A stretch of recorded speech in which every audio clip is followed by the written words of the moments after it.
People say a simple cup of coffee can change the mood of your day, but for one woman named Lena, that morning cup had become a daily battle. And she was tired. Tired of being stared at. Tired of being misunderstood. Tired of feeling like she didn't belong in a world filled with noise she could never hear. It started like any ordinary morning.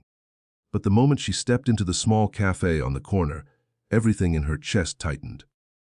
The chatter, the movement, the impatient line, none of it reached her ears. Yet she felt the pressure of it all. She held her phone tightly, ready to type her order like she always did. Still, her hands trembled. The barista called out something she couldn't hear, and the people behind her shifted, waiting, confused. She pointed toward the menu, trying her best to smile. But the barista didn't understand. She tried again, slower this time, but her fingers shook so hard her phone nearly slipped.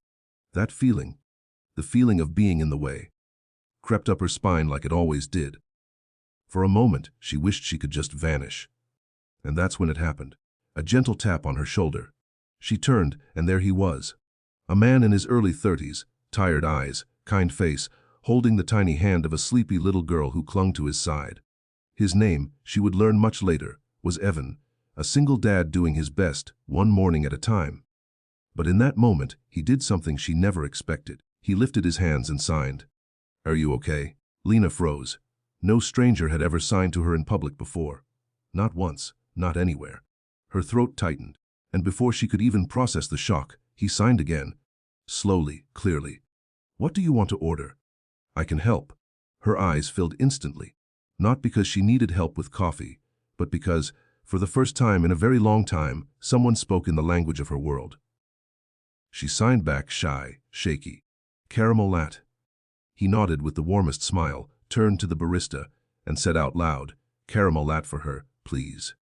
The barista smiled too, maybe understanding now, maybe learning something in that moment. But the little girl tugged her dad's sleeve, looking up at Lena with innocent curiosity. Then she signed something too. Clumsy, adorable, but clear enough, pretty. Lena's heart nearly broke open right there. A child learning her language. A father teaching it. A stranger choosing connection. And that was the twist. The truth Lena didn't know in those first moments. Evan wasn't fluent. He wasn't an interpreter. He wasn't raised around sign language. He learned ASL because his daughter hadn't spoken a single word until she was 4, and doctors thought she might never speak at all. For years, they communicated only through signs. And even though she eventually found her voice, Evan never stopped signing with her. He kept learning, because love had taught him a language he never knew he'd need. And today, that love made him the one person who saw Lena's struggle and stepped in with compassion instead of confusion. Lena got her coffee. But what she carried out of that café was something far deeper. The feeling of being seen, understood, included. As she walked out, Evan signed one last thing. "You're not alone." And she believed him. Later that night, she sat on her bed replaying the moment again and again. A stranger choosing kindness when it would have been easier to look away. That's the thing this story reminds us. Kindness still matters. It always has. It always will. And sometimes it doesn't take a miracle to change someone's entire day. Sometimes it's as simple as a man signing a message that lights up a woman's smile.